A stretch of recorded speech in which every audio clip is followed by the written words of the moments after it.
So, good evening, you absolute legends. Thanks so much for joining me if you are here live on Facebook, if you're on LinkedIn, if you're on Twitter, shout out to you. If you are watching on the replay on YouTube or Facebook or LinkedIn or Twitter, or you're listening on the Acts on This TV audio experience on iTunes, Spotify, Stitcher, SoundCloud, wherever you get your podcast, thank you so much for joining us.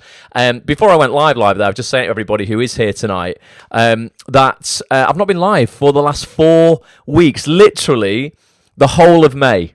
Like, where did it go? It just went by so quickly. We had 2 bank holidays, which meant I wasn't live for those two dates. And then I had a week in Indianapolis at a conference, which I've got a clip for you tonight, actually, a real cool clip with someone who I think a lot of people in our community will follow.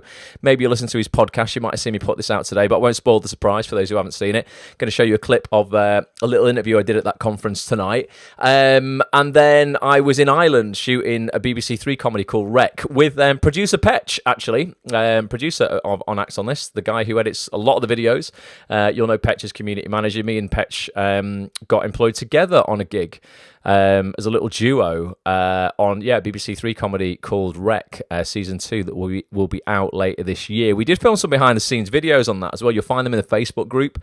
If you go to facebook.com/groups /Acts on This TV, you'll find some behind the scenes little interviews that I did with Petch. It was only his second TV job. So I wanted to know how he was feeling. He was very open and honest. He smashed it in the end, but yeah, it was a big deal for Petch. It was only the second time he'd been on a TV set, and he had quite a lot to do. So if you want to watch those, check them out in the Facebook group, and thanks for all the support that everybody gave myself and Petch when we were putting those videos out. It's really nice to see that they helped you. So how's everybody doing, first of all? Because I've not spoken to a lot of you for such a long time. Obviously, we've had our weekly live Zoom calls for members of actsonthis.tv. Going to be recapping on quite a lot of those tonight. But let us know in the comments how you're doing. Georgie said she's had some new headshots over the weekend. Now try to choose her selection. Georgie, make sure you do the initial selects. Get it down to like maybe 8 before you ask anybody else for advice. Maybe your agent, but don't ask anyone in the Facebook group. Don't ask any other actors who don't know you really, really well to give you help on your headshots. Only you really can choose the best headshots for you. You know, agents want to get involved, but if you really are authentic to yourself, really honest with yourself, you're not just choosing the shots that you think you look the best looking in, where the light is the most flattering. You know, if you really know your casting type, you authentically really know who you are, where you fit in the industry right now, you can really choose, 4 of those shots. I would choose 4, 3 or 4, but get it down to like 8 before you start asking other people, and only ask people who really, really know you. Otherwise, you will end up with 100 different opinions from people who have no idea how you move, how you walk, how you talk, what your personality is like. They're literally judging you off one picture. And if that picture is not aligned with your casting type, it throws your entire marketing package out. It throws it completely off when you're reaching out to casting directors and agents. But good on you, and let us know how that goes. Joe, how you doing? Says he's good after watching some of the videos that we did on Acts on This with Peter Hunt. I decided to email him my showreel and headshots. Nice one. As I say, Peter Hunt, incredible guy. Just won a casting award, the Tony Warren Award at the Soap Awards 2 nights ago. Peter's such a champion of new talent. If you have not reached out to Peter, if you're an actor and you're looking at working TV, if you've not reached out to Peter with your showreel, your spotlight link, you are doing yourself a massive disservice. I'm going to go over the website because there's some incredible features with Peter Hunt in the members area. For those people who are seeing this for the first time, this is actsonthis.tv, the website that I've run for the last 13 years. Every week we sit down with the biggest names in the game, literally the biggest casting directors, agents, actors, writers, producers in TV, and chew the fat on private Zoom calls or in-depth podcasts that I put out for members, really on how to move your career forward fast, really understanding the business of this business. In my opinion, it's even more important than honing your craft. You get yourself to a certain level. I'm sure a lot of people watching this are more than capable of their first few TV roles, but if you don't know how the industry works, you're screwed. But if you go into the members area, I'm going to recap on some features in a sec, but if you just search for Peter, click on search at the top there, this bar will come down, and just go Peter Hunt. If I can spell, go and watch this session with him. Hopefully it'll find it. Come on, internet. When I'm broadcasting and I'm trying to use the website, my internet's not fast enough. So there's 2 features on there. There's a podcast with Peter, but there's this one, a definitive guide to landing a role in Hollyoaks. This is the one you want to go and watch. Listen to the podcast as well that I've got up there with him. But if you literally want a step-by-step blueprint of how to land auditions with Peter on Hollyoaks, go and watch this. It's going to be, an hour and 35 minutes of your time. It could change your career forever. So do go and check that out. But yeah, good on you, Joe, for sending your stuff to Peter. He's an absolute legend. So let's dive in then to a few things that have been going on Acts on This since we last went live. As I say, I didn't go live like the whole of May. So the first thing I think I'm going to recap on... Oh, do you know what? The first thing is actually just a completely free feature. If anybody's watching this who's not a member of Acts on This and you're not in a position to spend £6.75 a week on your career, which I know you might not be. I don't mean that in a bad way. I mean, there's a lot of people... that might be your reality right now. I put a lot of free content out as well, hence being here tonight. But one of the first things I'm going to look at now, if I go back over to my web browser, is just an Act on This answers session that me and producer Petch did. Just before I went to America, actually, a couple of weeks ago, we decided just to put the recording of it out for free for just everybody. If you go to actonthis.tv/answers, actonthis.tv/answers, there's like a 2-hour session here you can watch where the community asked, so many questions on everything from landing agents to show reels, getting the right headshots, approaching casting directors, how you email them, what to say, how to change agents, how to leave agents. Absolutely every question you could imagine was probably answered on this session. And we just thought, you know what, just because it's probably the right thing to do, we want to help people, even if they're not members. actonthis.tv/answers, you can watch the full recording of that. And if you're a member anyway and you weren't on that call, go and watch it, because it's not up in the members area. It was a bit of a bonus session that we did. So that is where that lives, actonthis.tv/answers. For that one, so that's the first thing I wanted to show you. But then if I go back over into the members area, the features that we've not recapped on since I was last live are probably these 3. So we had Emma Sylvester on, casting director from the BBC last week. I'm going to recap on that tonight. I'm going to show you a bit of what you missed. We had an incredible podcast. Who's watched the podcast with Johnny Weldon yet? Of Twitter fame, Mr. Johnny Weldon. Well, not just Twitter fame now. He's working on massive TV shows, but he got really, he got a lot of notoriety from putting out comedy sketches on Twitter, parodying the acting industry. Brilliant guy, deserves all the success that he's getting. Ricky Gervais reached out to him based on his comedy sketches. We did a really great in-depth podcast with Johnny. I'll play a little bit of that out tonight. And then before that, we had Rachel Sheridan, top TV casting director, on for one of her sessions as well. Put in the chat if you're on Facebook now, which one do you want to recap on first? Emma Sylvester, Johnny Weldon, or Rachel Sheridan? Let me know.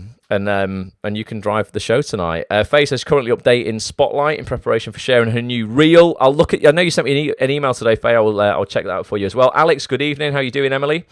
Faye says she's halfway through the Emma Sylvester chat. Which one do you want to recap on now? Emma, Rachel, or Johnny? Who do you want to go with first? Put it in the chat. And Alex says, David's great. You feel so relaxed when you're there. What are you talking about there, Alex? Is that... I've clearly missed a comment. Whoever David is, though. David John, headshot photographer. Yeah, there you go. David's great as well. Katie's getting some clothes together for more headshots tomorrow. Geordie says the Johnny one was brill. Zoe loved the Johnny podcast. Should we recap on Johnny, though? Everyone's saying Johnny. Alex wanted Emma, but Alex, we'll get to Emma. Emma's a legend. Emma's so nice. Literally, I know I say it about everybody, and everyone says it about everyone, don't they? Oh, they're so nice. Emma, genuinely... honestly, is the nicest cast director I've ever met. Probably joint nicest with lots of others, but just incredibly kind and generous. Right, okay, so here's a little trailer of Johnny's podcast. The full 2-hour chat with Johnny, might even be longer than that, to be honest, is in the members area right now if you've not caught up on it, but it's a little bit of what's in store for you if you haven't got a membership and you want to get one. That's on this.tv. You get access to this instantly. I had all these people follow me, including these actors that I dreamt of ever meeting or working with, and then I just sort of thought, fuck it, there's nothing to lose.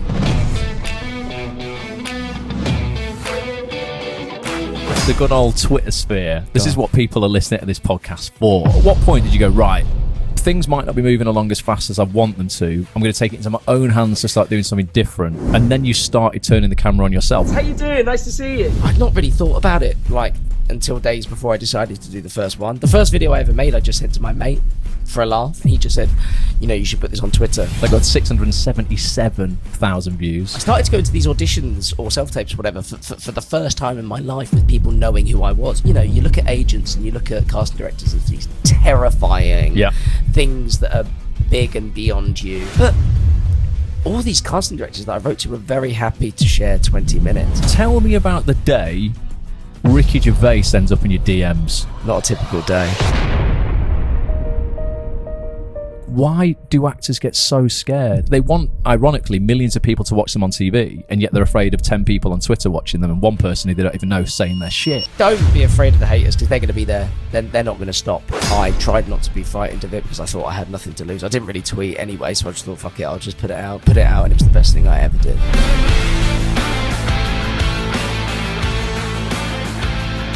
Tell me something you've never told anyone before. When I don't know if I actually can tell this story. And he does go on to tell that story. I won't spoil it for you. And it's probably not what you expect Johnny to come out with. But it is, honestly, it's an incredible podcast. And like, if you are wanting to take control of your career, maybe you're a little bit scared though of putting your first piece of content out there. Maybe you yourself are like, listen, I'm a really funny person. I'm a great comedian. I just, I need people to see this. Me sending my show reel out or whatever, or my agent's not getting me the gigs that I want. You really are so much more in control of your career than you think you are, and maybe you just need a little bit of courage. You need pushing a little bit. That podcast should hopefully do it for you. Like you heard Johnny say there, he just thought, fuck it, I'm going to do it. He put some stuff out there. It was the best thing he ever did. Since then, he's landed roles on massive stuff. House of the Dragon, huge shows. Stath Let's Flats. He's done a couple of movies. He's just done a brand new Netflix drama, which is the biggest job he's ever had, called One Day. Cast by Rachel Sheridan. And I'm going to play you Rachel Sheridan's trailer out, because I had Rachel Sheridan, the casting director, on a couple of weeks ago as well. It's literally changed his life. So, but let me know, actually, is there anyone here, and even if you watch on the replay, I'd just be intrigued to know, is there anyone here who fancies putting content out, knows they've got something to offer, but still hasn't done it?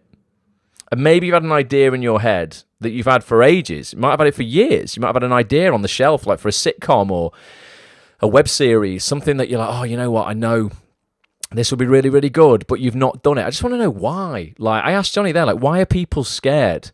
Ironically, they want, to be on a Netflix show where, when Netflix put a show out, they literally press one button and it goes into 290 countries or something like that. All at once, instantly. Hundreds of millions of people have access to it straight away. And I know everyone on here watching this or listening to this, you want that. Ironically, you want that, right? And you'll all want it for different reasons. But the thought of you putting something out on Twitter and 10 people seeing it, and one person who you don't even know on Twitter, some bloody, what they're like, these accounts on Twitter, they don't even have a face. They don't even have like their face to it. It's some random picture of a freaking cat or something.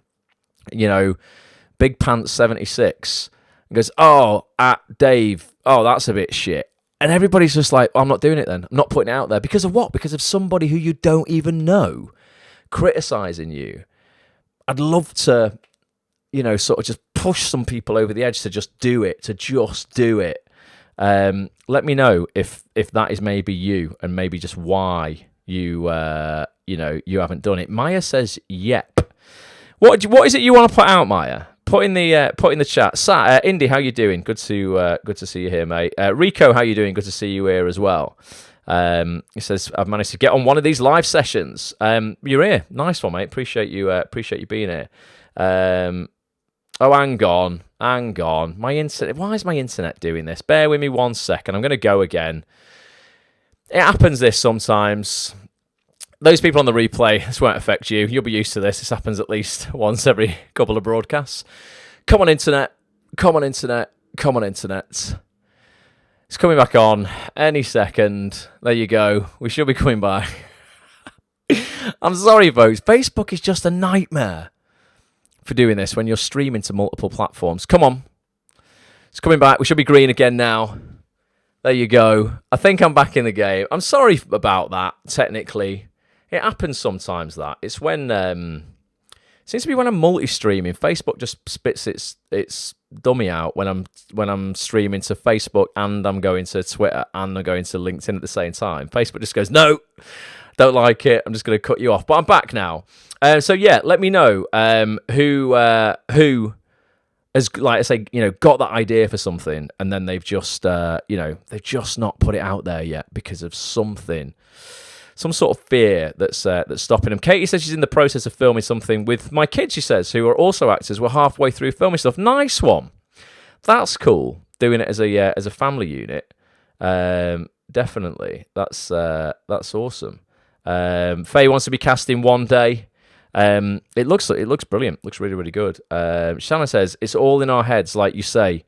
We will be seen on screens by many. I guess in a way it feels more personal because it's your account sharing it and because you haven't been on anything official as such. For me, it feels like being big-headed, which is ridiculous, really. I don't think that when others put their content out. Thanks for being honest there, though, Shannon. I think I get it. Yeah, I guess if your content, stuff that you're in is being put out by the BBC and ITV, you don't have to worry about the post-production of it and the distribution of it. So you're like, oh, it must be good because the BBC are putting it out. But when you're putting it out on your own TV channel, effectively your Twitter profile, your Instagram profile, it does feel more personal. But it also means that, because I don't know, like with Johnny, you're putting that thing out there, like it's you get more attention for it if you do it well and people like it. Like, and even if they don't, screw them. Like, you're doing it for you, but there's going to be, 50 people in that show on the BBC. When it's your content on your TV channel, it's just you. So you get all the attention. I think there's so much upside for putting content out yourself. There really, really is. I just want people to start doing it. Just sort of feel that fear and do it anyway. Yeah, Maya, when I cut out, I was talking about you where you said yeah. So I say, Maya, what is it that you want to do? Is it a web series? Is it a one-off thing? Is it a play you want to put out? Is it a film? Is it a short film? Just love to know what it is, and if you know why you've not done it yet. Let me know what you think. But yeah, that podcast with Johnny is hilarious. He he talks about lots of stuff on it. At the end, we use I'm going to play a clip out at the end of this tonight from a guy called Stephen Bartlett, who I listen to his podcast every week. It's called The Diary of a CEO. I met Stephen over at a conference called VCon, and I got a little interview with him.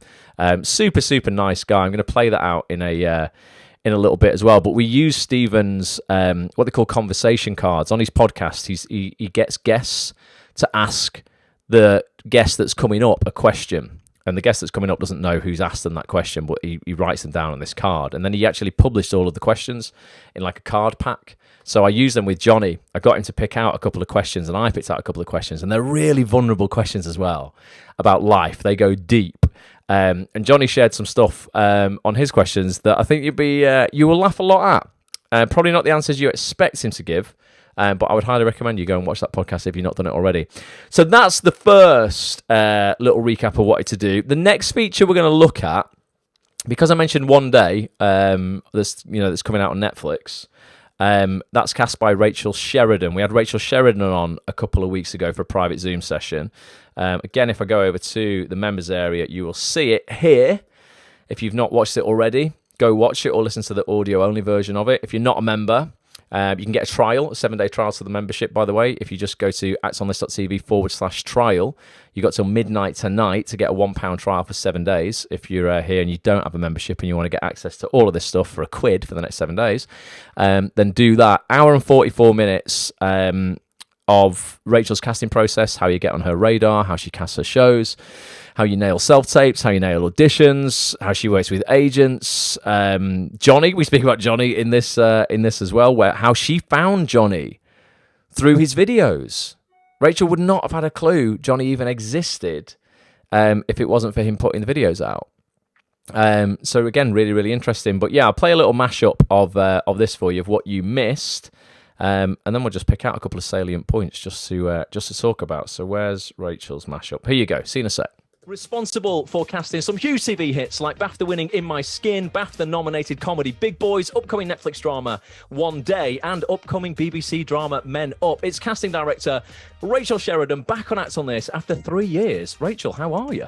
How do you think you've evolved as a casting director, Rachel, since we last spoke to you? Like, what have you learned? There's no way you can grow. I can grow my business if I'm trying to do absolutely everything. So there's just like a limit to how much one person can do. So Big Boys, this is John and Dylan, the two leads. Now BAFTA nominated. What's it about? And I'll play out the trailer. It's a biographical comedy drama exploring LGBT issues and mental health issues. Hi, I'm Jack. This was me in 2013, a closeted mummy's boy with a newly dead dad and a crap hair. So you've got Katie as of now as your associate. You said she's been with you for just over a year. Yeah. Who's responsible for what in the office? Standing out for the right reasons via email.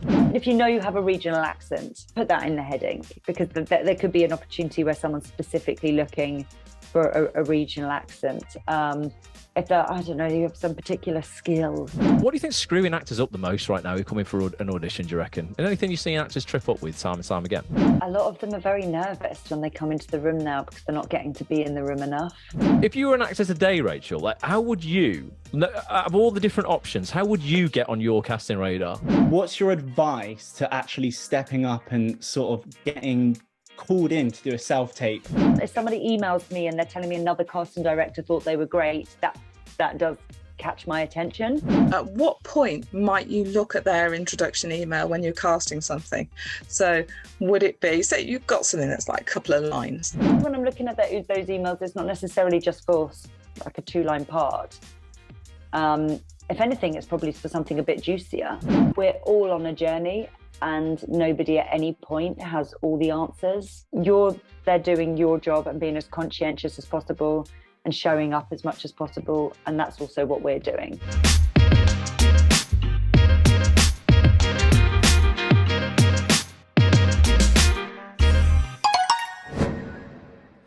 Boom! Unlock the full session with Rachel. Get yourself a membership at onthis.tv. Get access to that literally instantly. We cover a hell of a lot there. Just listen to that trailer and like, wow.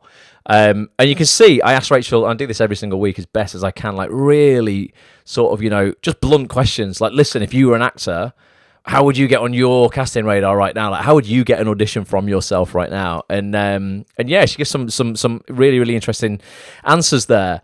One thing that I thought was interesting in that trailer there, when I say, what do you think is the biggest thing that's screwing actors up right now? And she's like, nerves.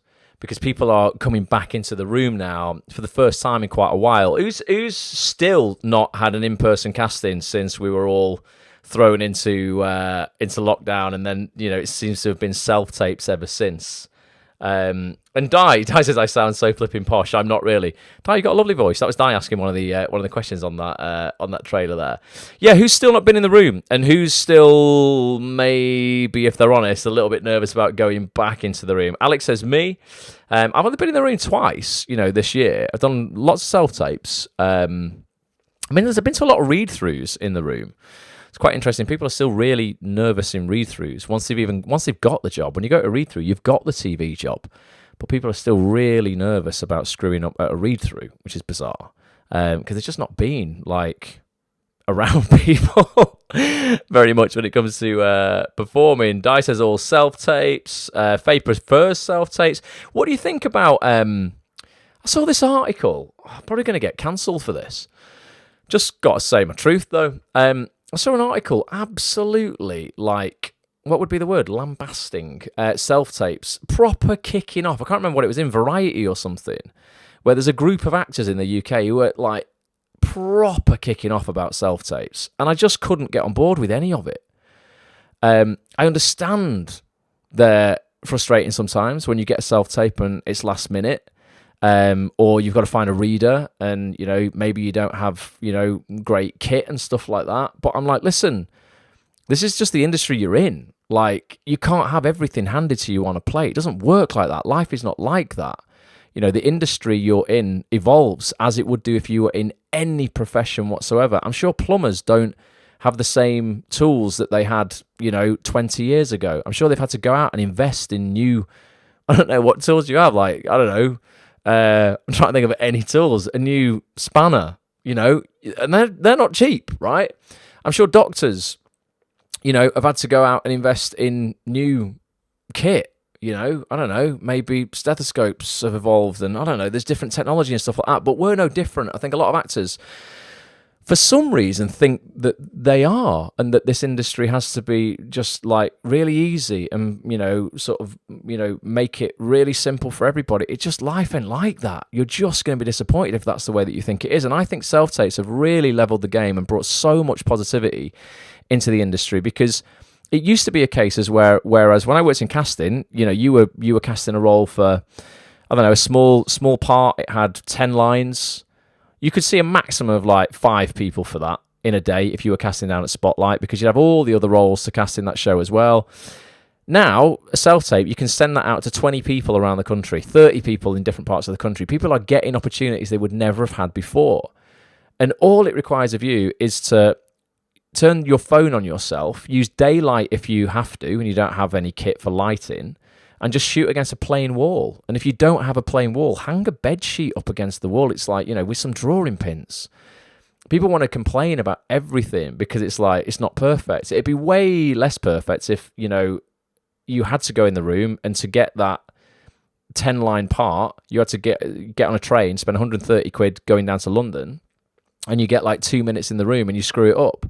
You feel really shit on the way back from that audition, because we've all had that back in the day. I've experienced that. Whereas now, you do a self-tape, you screw it up and you go, oh, it's okay, no one saw it, I can do it again, I can go again. Like, self-tapes, in my opinion, are great. So I'm not saying my opinion's right. I'm sure, people will completely disagree with me on lots of those points, but I'm just like, look, this industry is hard. It should be hard. The rewards are incredible, because you are getting paid a lot of money as well, folks. Like me and Petch did that job in Ireland. I'm happy to tell you what I got paid for that. We did half a day's work, and it was just over £3,000. And I'm like, and we got 3 days in Belfast, 2.5 days just to hang out, and we got paid 75 quid to just hang out and eat. They just paid us for food and stuff. And I'm like, I had to do a self-tape to get that job, and I didn't have to go to a casting, got cast off the self-tape. The self-tape took me and Petch about an hour, and we did it at like 11:30 at night. It wasn't ideal. We were tired. We couldn't really be bothered. I was like, oh God, is this even worth it? And then I'm like, no, it's worth it. Like, I think we've got a good chance of getting this. And then you get it. There's not many jobs where you're going to get £3,000 to do half a day, and you get flown to Ireland, put up in a beautiful hotel, and paid just to be there and eat. Like, what we're asking for in this industry is a really privileged life. So I just think self-tapes are a real plus, not a negative. So I don't know. Let me know what you think. Let me know what you think. Maybe I'm, in the minority, but I don't think I am. I think we need to just get some perspective right now. Zoe said she's never had an in-person casting. Zoe, this year we're getting you an in-person TV casting, but you're crushing it with everything that you're doing anyway. So yeah, I'm sure it won't be long. Gillian, thanks. As well done, Ross. Love it. It was really, really good, honestly. It's like, I don't know, I just think you've got to put into perspective what it is you're asking for in this industry. And you are asking, like we said before, to be seen on millions of people's TV screens, be paid incredibly well for it. And you're choosing to do it as a job. No one's making you do it. There's so many other careers you could do. And you get to do this one. You don't have to do it. What a privilege it is to be in a position where you can even choose what it is that you try and pursue for a job. In lots of countries, you just can't. There's just no option to do this. You don't get to choose to be an actor. You will do something very mundane, and that's it. It's literally all you get the opportunity to do. So, when you're asking for like a 1% life, which we are in this industry, I just think you need to expect it to be hard, accept that it's hard. And when you do that, it's almost like, it just means you can cope with it better. Because you're like, I did 13 self-tapes last year. I didn't get a single one. I bled through my eyes. I put my heart and soul into every single tape. I didn't get a single one. I did 2 the week before last. I got both. Got a job on an ITV drama and a job on a BBC drama. So sometimes you can feel down and out. You can feel like, fuck, I don't know what it is. Something's not clicking. Like, that was the longest I'd been doing tapes and not actually getting a job. And I'm like, what is it? Have I lost it? Am I like rusty? Am I not getting this? Like, have I just, I don't know. Like, am I just not popular anymore? And you doubt yourself, but I'm like, no, you know what? Come on, this is hard. This should be hard. What I'm asking for is a privilege. Let's go. Let's keep positive. Let's keep optimistic. Let's keep going. Let's keep moving forward. Keep crawling, even an inch at a time, out of hell to get back up and get back on top. And then you get 2 jobs, boom, boom, one after the other, and you feel part of the game again. And it's just sort of hanging in long enough for that to happen. So please, if you are feeling sort of a bit down, a bit rejected right now, it can all change in an instant. It can really change in an instant, but you've got to just stay in the game, stay sharp, stay match fit, and invest a little bit. Like I said before, I know people don't have loads of money right now, but even if just, every couple of months you invest in that one bit of kit, you go, right, I'm going to, get myself a pop-up backdrop now that I can use for self-tapes. It's really easy to set up. The pop-up ones are brilliant because you literally, it's like a pop-up tent. You just throw it open, poof, it's up. You can put it down in 2 seconds, They're about 45 quid though, so I know they're not cheap. But if you can get yourself one of those, and then 2 months later, maybe you invest in a mic. 3 months later, you get yourself a couple of lights. You don't have to spend a fortune, but it's worth it because if you invest, I don't know, 150 quid in your self-tape kit over a year, you've got that for the next 5 years. You land one job, you're going to get potentially 30 times that back. Like the rewards can be great, so let's focus on what's right in the industry, not on what's wrong, because there's so much right. If you look for it, there's so much right about this industry.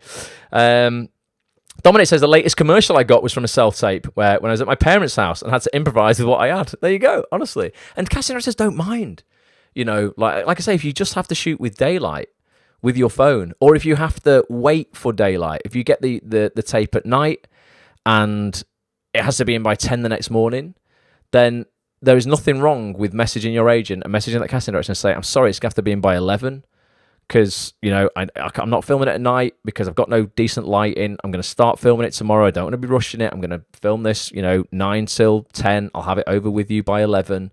It's perfectly okay to ask for an hour extension. Emma Sylvester said that this week, casting director from the BBC. She was like, please use your voice. Ask for help if you need it. You don't have to be dictated to, so stringently. People just want you to do a good job. So please feel okay to, to ask for what you want.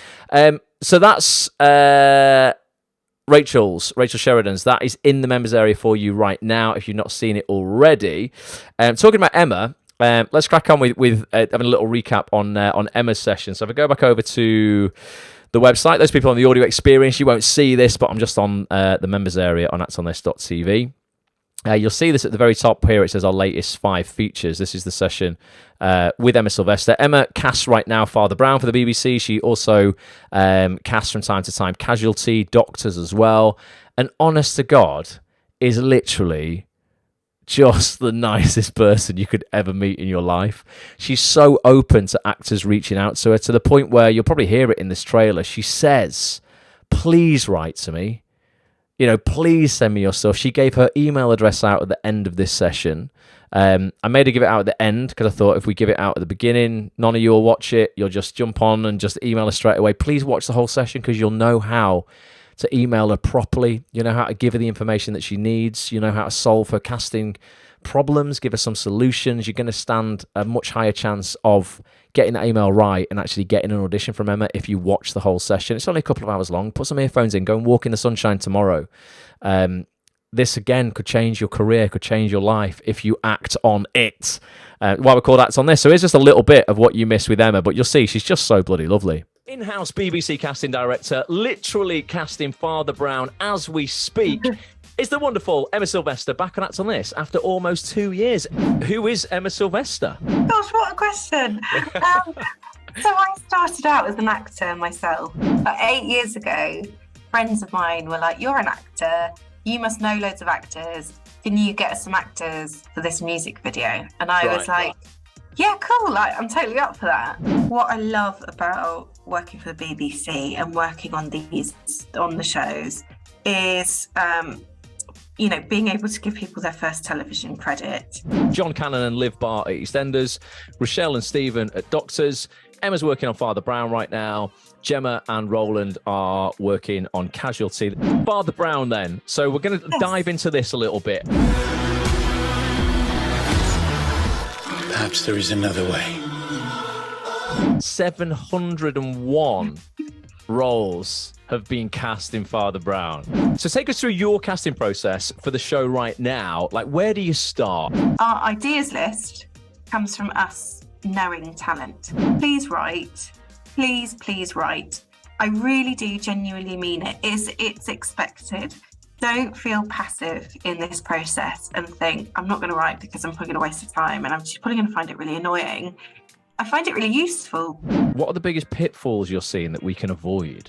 For me, the most interesting part of any audition is the first breath. Would you send out castings to those unrepped, and would you give a job to those unrepped? If we get the script and we go, oh my gosh, Gemma could play this part, we would get in touch with you and go, okay, can you tape? And there would be no thought to go, oh, she hasn't got an agent. I think being kind to yourself and owning your own humanity and realising that everyone else is human in this industry, I think that's very important.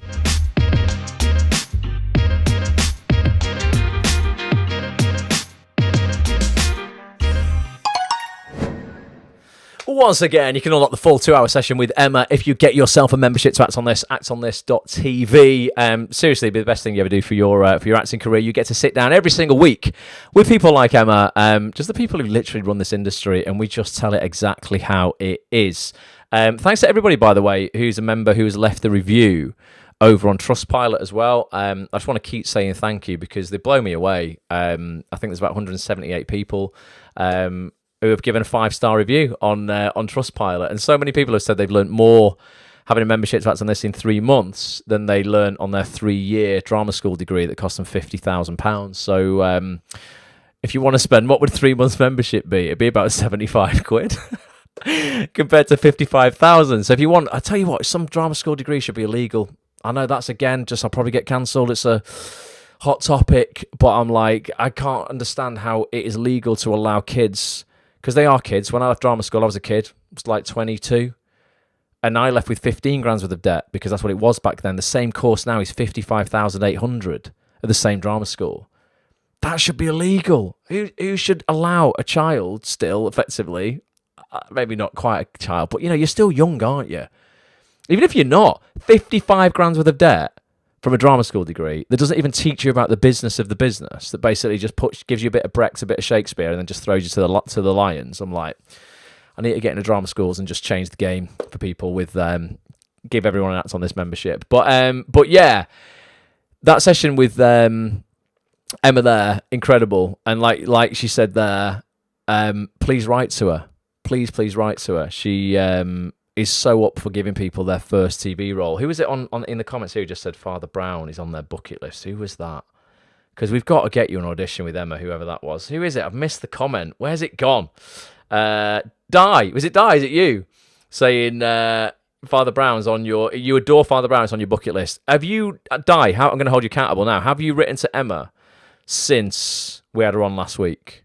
Because if not, that is your homework for this week. If your show reel is in a good state, if you're happy with it, we've got to get you in there. Because yeah, if it's bucket list stuff, come on, let's absolutely go for it. Josh says she's so genuine and kind. She is. She's so nice, honestly. And you can see how sincere she is when she's like, please write to me. People think it'd be annoying and you're wasting my time. You're not. She says at the start of the casting process when she's putting her ideas list together, obviously she can only put you on the ideas list if she knows you exist. So don't just sit there waiting for Emma to come and save you because she doesn't know you're alive. Like, you've got to make sure that she knows you're actually alive in the world.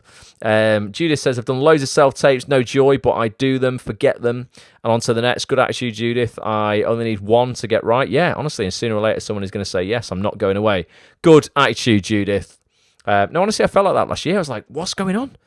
Why am I not booking anything? I mean, I was grateful people keep seeing me, but I'm like, I don't see anybody turning any of these self-tapes into jobs, and I thought they were pretty good.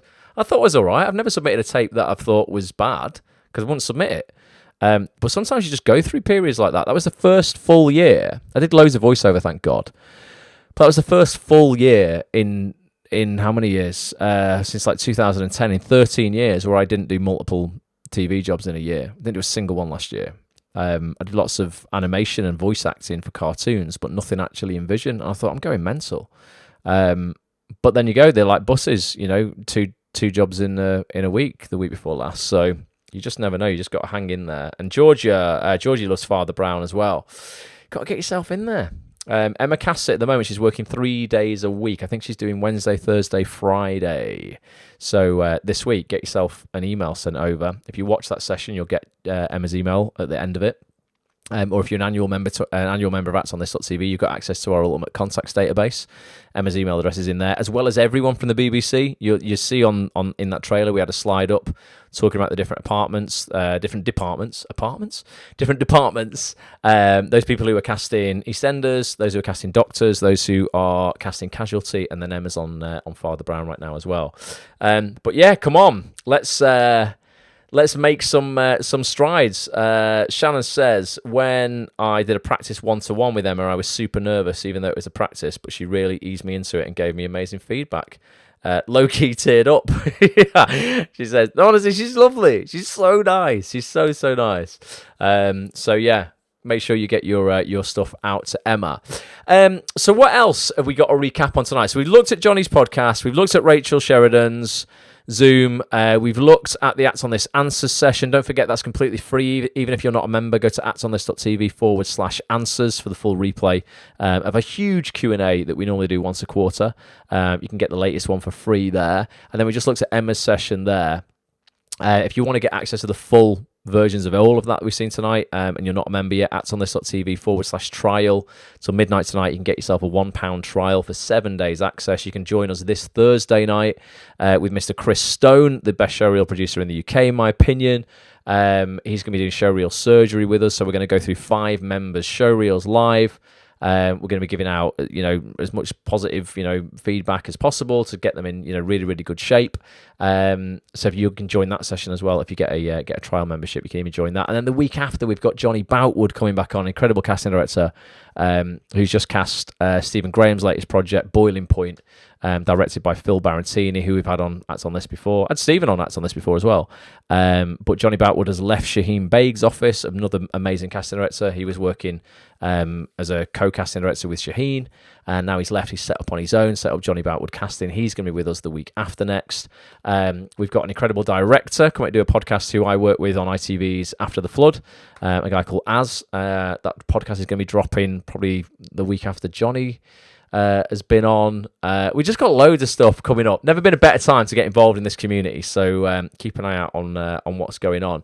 But now, I want to, just for the last 10 minutes, just talk about success, what it actually means to you.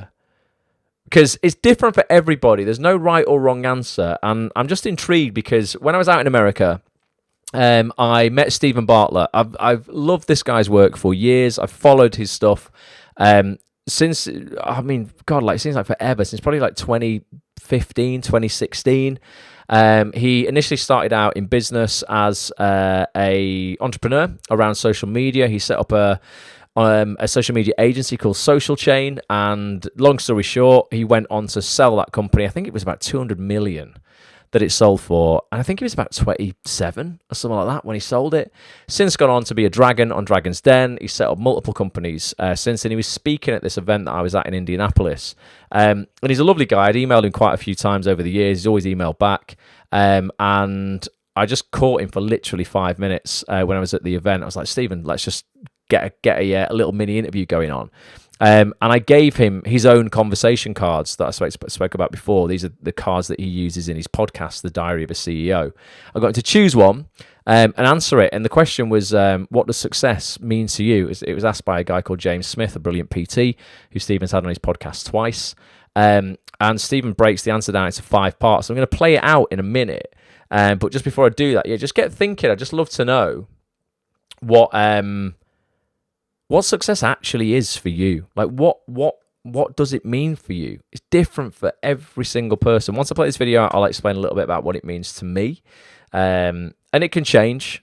I think as you grow older, what you think is success definitely changes. When I was younger, it was definitely about money and fame, without a doubt. When I was like 21, I was just like in the club, balling. I was earning £5.75 an hour. in the computer game shop that I worked at. But on the weekend, I tried to live like a weekend millionaire. I spent all of my money on stupidly expensive t-shirts from Selfridges, leaving me with basically loads of overdrafts and credit card debt. And I'd go and hang out in really expensive clubs in Manchester thinking that was successful. This is me having success. When then on a Monday, I had to go back to work my minimum wage job in game and just hated my life. I was like, what am I doing? I'm supposed to be an actor. What the hell is going on here?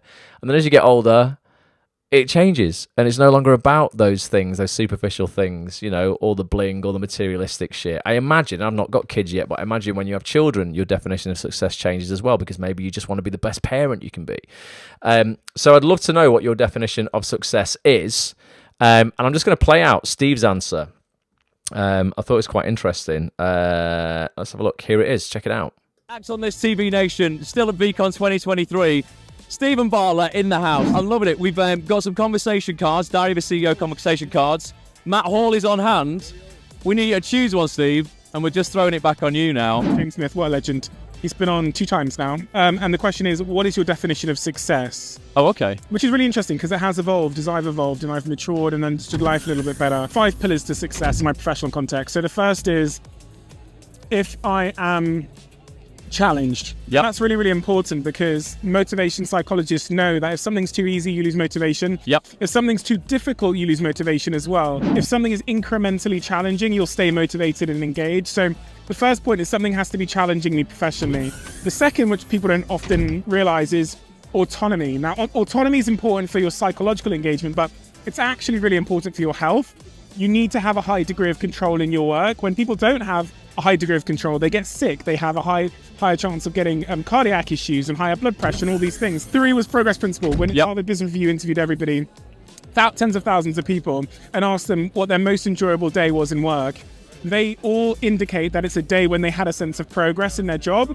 So important for galvanizing teams, but also for loving what you're doing. 4th one, I'm going to say, is having a goal that's subjectively meaningful. Right. So my podcast is so unbelievably meaningful, but it doesn't really matter what it is, as long as for you, whether it's raising a kid or walking your dog, having a goal at the end of that challenge and struggle that is subjectively meaningful for you. Number 5 is the most important, which is working with a group of people that you really, really like.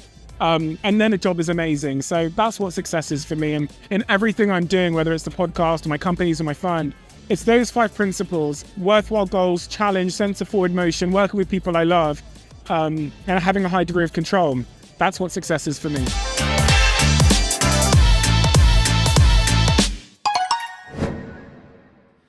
Boom! Good answer, innit? I think Steve covers practically everything you could say about success in that answer. I'm just going to dive into the comments. I can see people putting their answers through. I would love to know what success is for you. So, Zoe says, for me, success is achieving something that you once convinced yourself you were incapable of achieving. That's interesting, isn't it? I think there's a lot of, I don't know, a lot of things we feel might be too big to dream.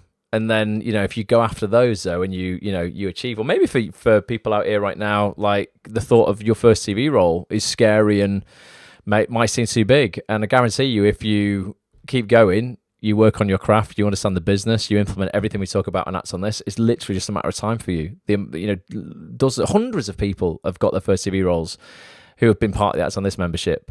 And they've come to the industry with nothing, like with no experience at all. Like if you work, you can achieve. So yeah, I think that's a good one, Zoe. Sometimes we can convince ourselves we can't do something, and then when you do it, if you still have the guts to go for it, that evidence that you acquire makes you believe more in your potential for next time. So you probably think bigger next time, even though it might be a bit scary. And then, you begin to have more and more success. Alex says, for me, success is being, I've missed it, Alex. Success is, all the comments are flying up.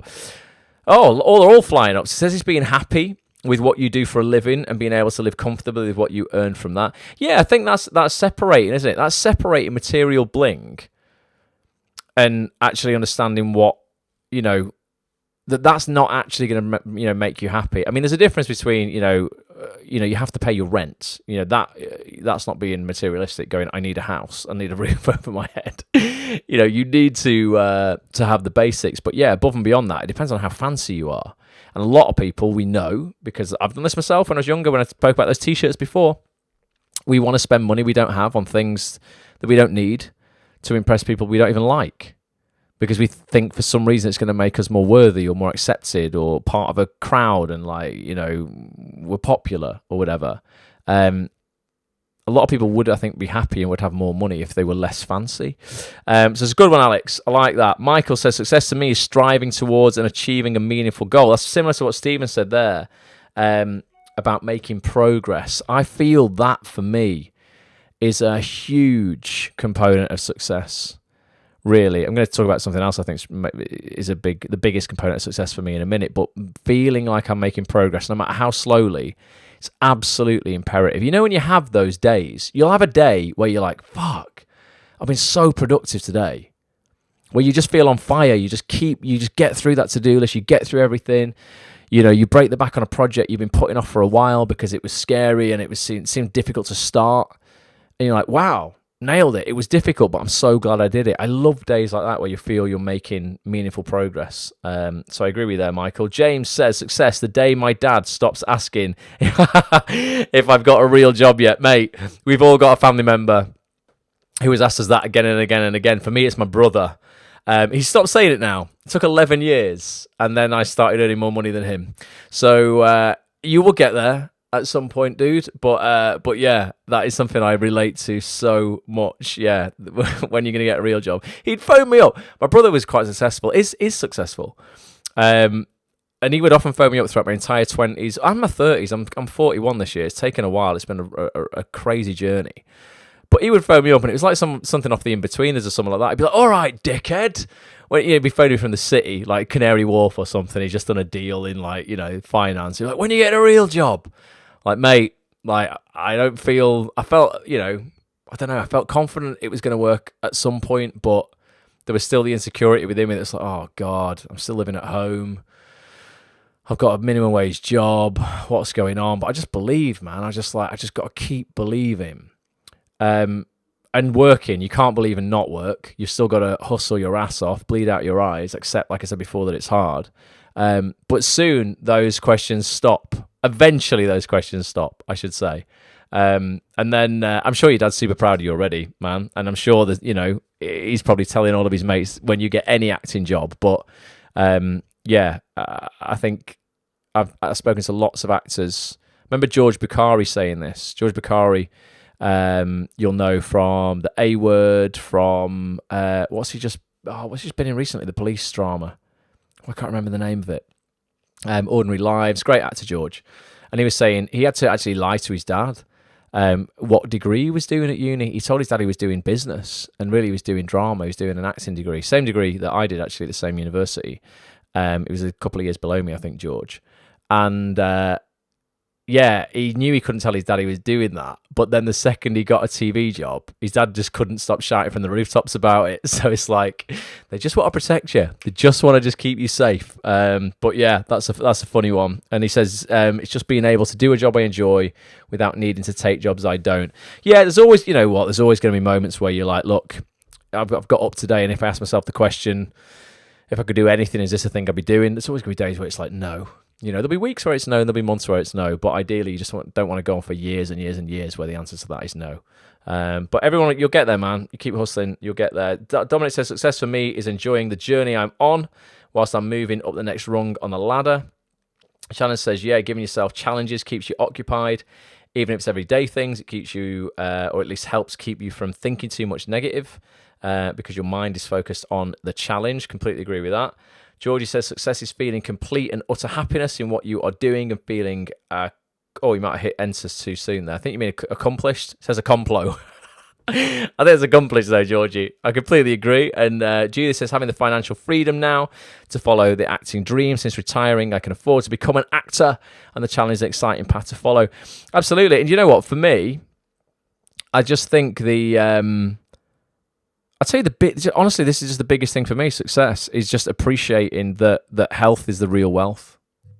It's just, for me, it always puts everything into perspective. I know it's quite simple to look at it like that, and I know it's quite hard to implement because people are like, yeah, but, you know, I still really want to be famous and be on TV and be on all these shows. And I'm like, for me, just because my health definitely suffered a couple of years ago over lockdown. I was overworked. I was burnt out massively.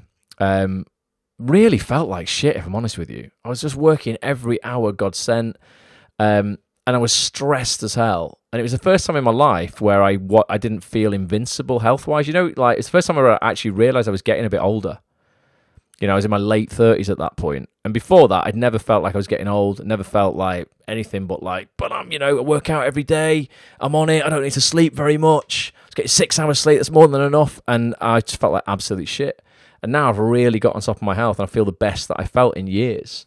And that for me is like the real wealth, because you could have given me a TV job during that time. And well, I had one. I was doing then Barbara Matt Allen, the BBC Two drama. And I remember feeling like utter shit. All the lymph nodes on my left side of my body were inflamed. I didn't know what the hell was going on. I was having ultrasounds on my neck to see if something was wrong. Couldn't find anything. And I just put it all down to burnout and stress. We never really got to the bottom of it. But when I started really getting on top of my diet, my sleep, still working out, but not quite as early in the mornings, everything started changing. I got a lot more discipline with myself. And just feeling well is success for me. Like, I swear to God, a friend of mine just phoned me today to say that her auntie's just been diagnosed with motor neuron disease. I'm so grateful, not to have that diagnosis. That's perspective. Do you know what I heard? We've not got much time left, have we? But let me just tell you this. So, I heard something brilliant on the internet yesterday. I don't know where it was. It was on a podcast. And the host asked some of the guests on the podcast, listen, if I gave you £1 million tomorrow, how happy do you think you'd be? And they were all like, I'd be really, really happy if I had £1 million. I'd be really happy. He said, do you think, you could stay sad for very long if I gave you £1 million? You have like the little hiccups that life throws at you, just little things, nothing big. They're like, not really, no, because I'd have £1 million in the bank. And he's like, okay, right. Well, what about if I gave you £10 million? And they were like, well, if you give me £10 million, I don't think anything would really bother me. I'd be really, really happy. And he's like, right, well, what if I said I'd give you £10 million, but you don't wake up the day after tomorrow? Everyone went, no way. And of course I'd never take it. What, I die the day after tomorrow. I've got £10 million today and tomorrow, but the day after I'm dead. No, I'm not taking it. And he said, listen to yourselves. You've just told me that waking up the day after tomorrow is worth far more than £10 million. Why the hell are you not waking up realising that every single day? And I just thought, boom.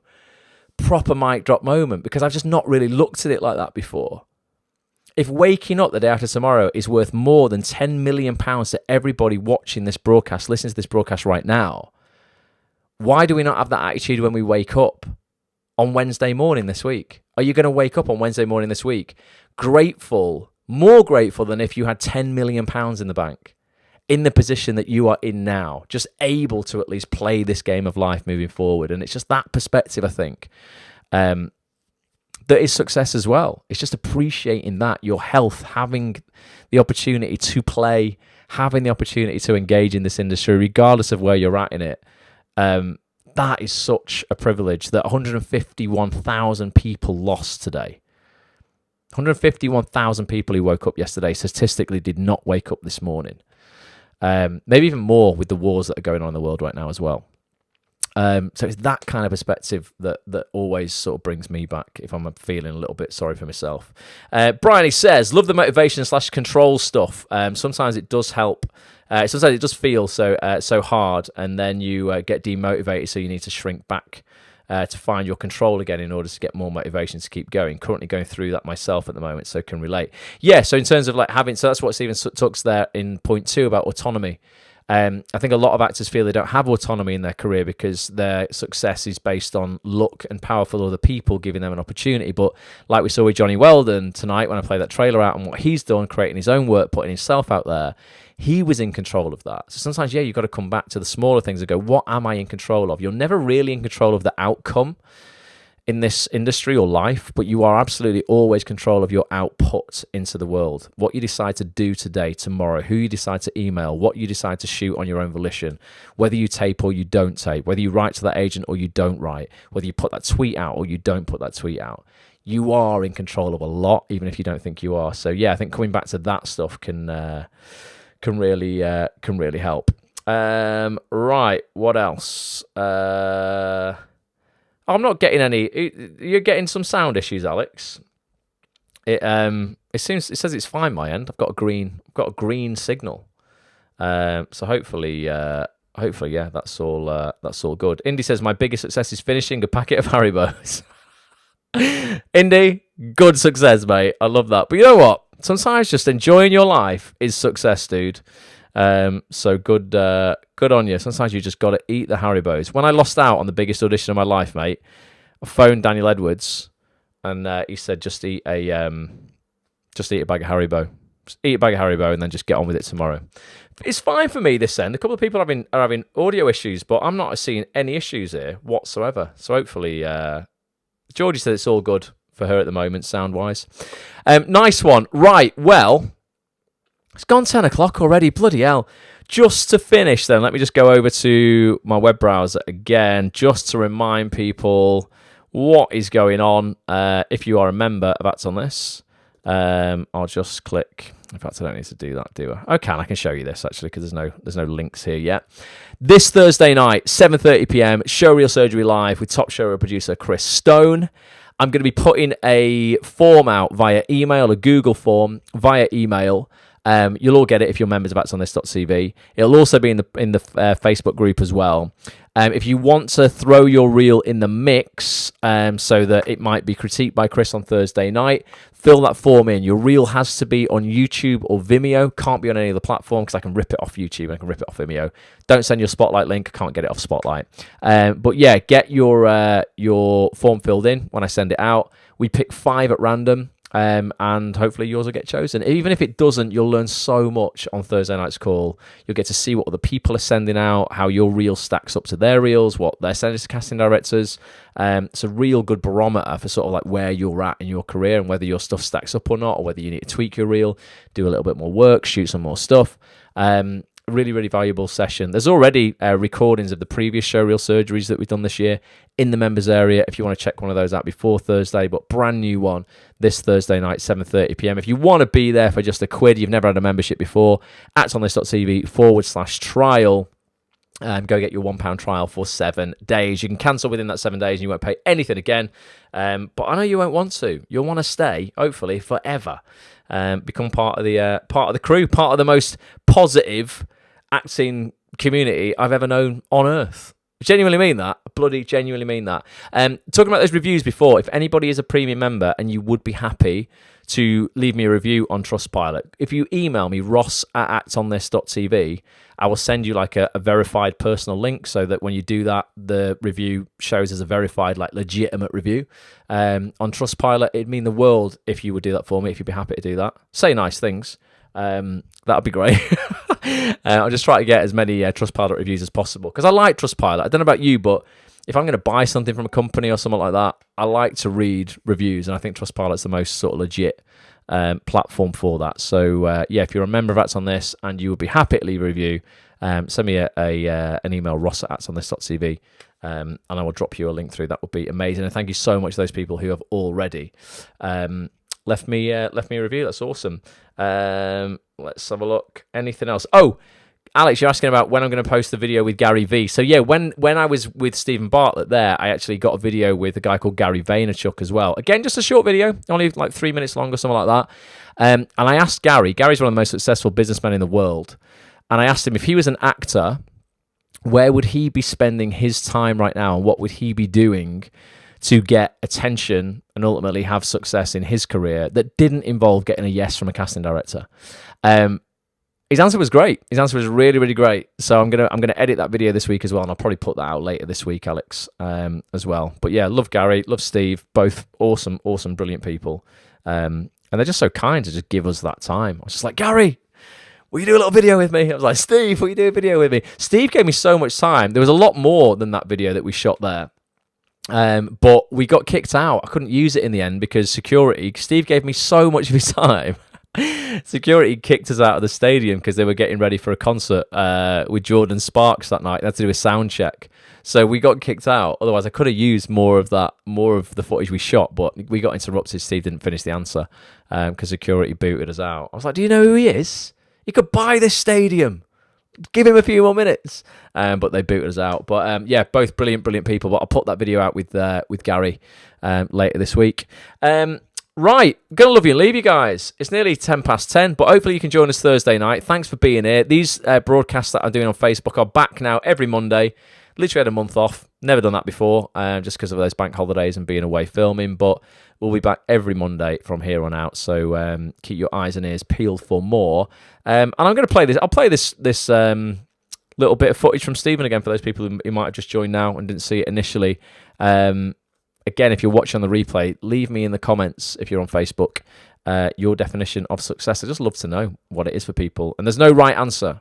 Everybody's success, is different. So thank you, everybody. Have an amazing week. Get out there, ask for what you want, face the fear, feel it, do it anyway, think bigger, dream bigger, and go get that success, whatever that is for you. So love to you all. I'll catch up with you soon. Until next time, bye for now. Oh, Alex, I might have got Gary V to say those immortal words. Bye for now. Acts on this TV Nation, still at VCon 2023. Stephen Bartlett in the house. I'm loving it. We've got some conversation cards, Diary of a CEO conversation cards. Matt Hall is on hand. We need you to choose one, Steve, and we're just throwing it back on you now. James Smith, what a legend. He's been on 2 times now. And the question is, what is your definition of success? Oh, okay. Which is really interesting because it has evolved as I've evolved and I've matured and understood life a little bit better. 5 pillars to success in my professional context. So the first is, if I am challenged. Yep. That's really, really important because motivation psychologists know that if something's too easy, you lose motivation. Yep. If something's too difficult, you lose motivation as well. If something is incrementally challenging, you'll stay motivated and engaged. So the first point is something has to be challenging me professionally. The second, which people don't often realize, is autonomy. Now, autonomy is important for your psychological engagement, but it's actually really important for your health. You need to have a high degree of control in your work. When people don't have a high degree of control, they get sick. They have a higher chance of getting cardiac issues and higher blood pressure and all these things. 3 was progress principle. When Harvard Business Review interviewed everybody, tens of thousands of people, and asked them what their most enjoyable day was in work, they all indicate that it's a day when they had a sense of progress in their job. So important for galvanizing teams, but also for loving what you're doing. 4th one, I'm going to say, is having a goal that's subjectively meaningful. Right. So my podcast is so unbelievably meaningful, but it doesn't really matter what it is, as long as for you, whether it's raising a kid or walking your dog, having a goal at the end of that challenge and struggle that is subjectively meaningful for you. Number 5 is the most important, which is working with a group of people that you really, really like. And then a job is amazing. So that's what success is for me. And in everything I'm doing, whether it's the podcast or my companies or my fund, it's those 5 principles: worthwhile goals, challenge, sense of forward motion, working with people I love, and having a high degree of control. That's what success is for me.